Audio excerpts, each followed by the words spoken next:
আসসালামু আলাইকুম। ভালো আছেন?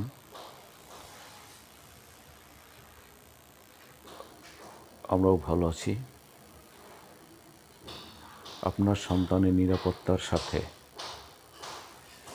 Prime minister Sheikh Hasina, government of the people Republic of Bangladesh, prime minister Sheikh Hasina অত্যন্ত উদ্বিগ্ন হয়ে আছেন। স্বার্থ অ্যাম্বেশি কিছু মহল ছাত্রদের জীবনের বিনিময়ে আইন শৃঙ্খলা পরিস্থিতির অবনতি ঘটানোর অপচেষ্টা চালিয়ে যাচ্ছেন। নিরাপত্তার সাথে আপনার সন্তানকে ঘরে রাখুন। আপনার সন্তান আপনার ভবিষ্যৎ। আপনার সন্তান ক্ষতি হয়ে গেলে আপনারই কষ্ট হবে। বিপদে পড়লে কেউ পাশে দাঁড়ায় না, এটাও জেনে রাখবেন। আপনি ভালো আছেন তো সব কিছু ভালো আছে।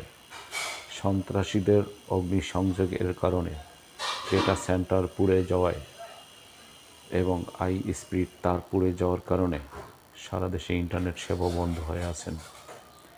মেরামত করতে সময় লাগবে। আপিল বিভাগ কর্তৃক কোটা পুনর্বহালে হাইকোর্টের রায় বাতিল ঘোষণা করা হয়েছে। মেধায় 93%, মুক্তিযোদ্ধা 5%, ক্ষুদ্র ও নিরগোষ্ঠী 1%, প্রতিবন্ধীদের জন্য 1%। আজ দেশের ভাবমূর্তি নষ্ট হয়ে যাওয়ার কারণে গত বৃহস্পতিবার থেকে আজ মঙ্গলবার পর্যন্ত বাংলাদেশের হাজারো কোটি টাকা নষ্ট হয়ে গেছেন। সেই ক্ষেত্রে বাংলাদেশের ইন্টারনেট সেবা না থাকার কারণে ব্যবসা বাণিজ্য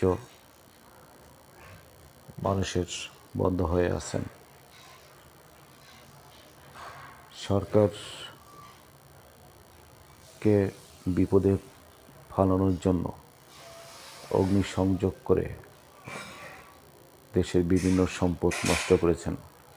বাংলাদেশ টেলিভিশন, সেতু ভবন, অনেক গাড়ি, পুলিশের গাড়িতে আগুন জ্বালিয়ে দেশের সম্পদ নষ্ট করে দিয়েছেন সন্ত্রাসী মহল। তাই আপনার সন্তানকে ঘরে ফিরিয়ে নিন। আপনি ভালো থাকেন, আপনার সন্তান ভালো থাকবে। আপনি বিপদে পড়ে গেছেন, বিপদে পড়লে কেউ পাশে দাঁড়ায় না, এটাও জেনে রাখবেন। তাই সবাইকে আহ্বান করছি ভালো থাকার জন্য।